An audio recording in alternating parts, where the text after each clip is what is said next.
Bwana Yesu asifiwe.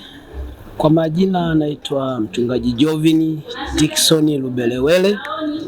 Mimi ni mchungaji kutoka kanisa la Baptisti hapa Nane Nane, uwanja wa maonyesho. Mimi ni mume wa mke mmoja na watoto wawili.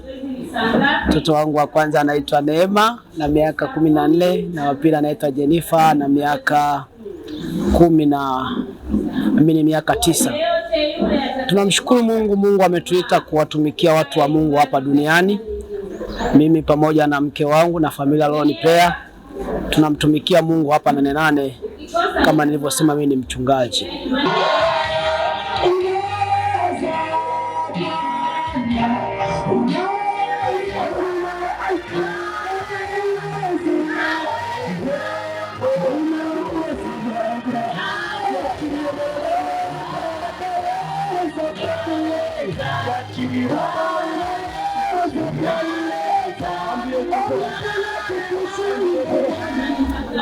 Tunamshukuru Mungu kwa yale ambayo Mungu anafanya.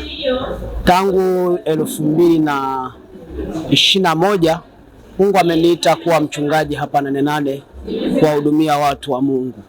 Kwa kweli tumekuwa tukimwona Mungu akifanya mambo makubwa.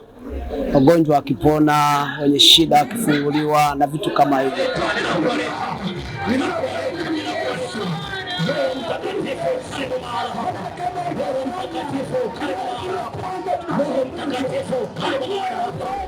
Na kusema ukweli, sisi kama kanisa mwaka baada ya mwaka tunaona ukuu wa Mungu ukiongezeka.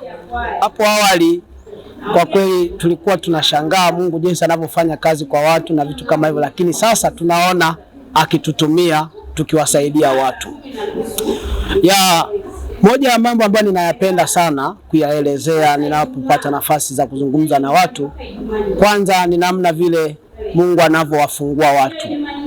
Miaka fulani tulikuwa na mama mmoja ambaye hajawahi kutembea kwa miaka 3 na mume wake amefanya jitihada za kumtafutia tiba. Alimpeleka sehemu tofauti kwa ajili ya matibabu na hakupona. Lakini ashukuriwe Yesu wa neema, siku moja tulipoenda kufanya maombi, mimi na mtumishi mwenzangu kwenye hiyo nyumba ya huyo mtu, tulifanya maombi kwa dakika 15 peke yake. Tulimuona Mungu kwa namna ambayo sikuwahi kumuona. Yule mama ambaye hakuwahi kutembea kwa miaka 3 akaanza kutembea kwa miguu yake. Hii ilikuwa ni ya kwanza na ilikuwa ni ya ajabu sana. Lakini tangu hapo kwa kweli nimemuona Mungu akifungua watu kwa namna ya ajabu sana. Na kwa namna hiyo, kwa kipindi hiki nichukue nafasi hii kuwakaribisha watu wote ambao mko ndani ya mkoa wa Morogoro na nje ya mkoa wa Morogoro, mko Nane Nane na nje ya Nane Nane.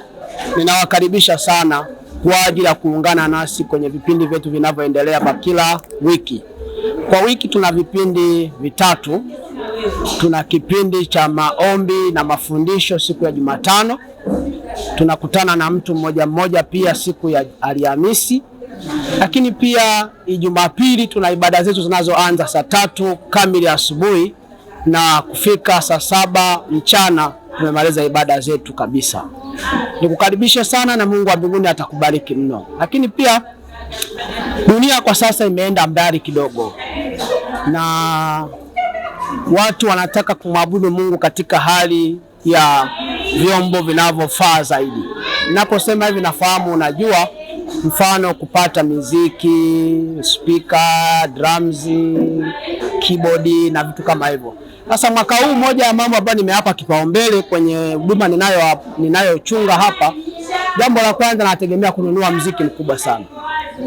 Sio chini ya milioni 10 ambao nataka angalau nipate waimbaji watakaoimba waimbe kwa fulani. Na bahati nzuri Mungu amenipa neema. Nina waimbaji wa kila namna, wakubwa kwa wadogo, wenye uwezo mkubwa sana. So Mungu akitupa neema siku moja, fika tuabudu pamoja nasi. Lakini moja ya maombi ambayo nilionayo, mpendwa katika Kristo na mtu wa Mungu unayenisikia, Mungu akikupa neema kushiriki nasi baraka hizi, wewe shiriki tu. Tunategemea kununua vyombo vya muziki, hilo ni jambo letu la kwanza, na tayari tumeanza harakati za kuhakikisha tunapata muziki wa kutosha. Tunawekeza kwenye eneo la uimbaji, watu waimbe, wamsifu Bwana, wapate furaha kutoka kwa Mungu wao aliye mwaminifu. Lakini jambo la pili, tunategemea kufanya eneo la kuabudiwa liwe bora zaidi, kwa maana ya kupata viti vizuri, kuwa na jengo zuri, vitu kama hivyo.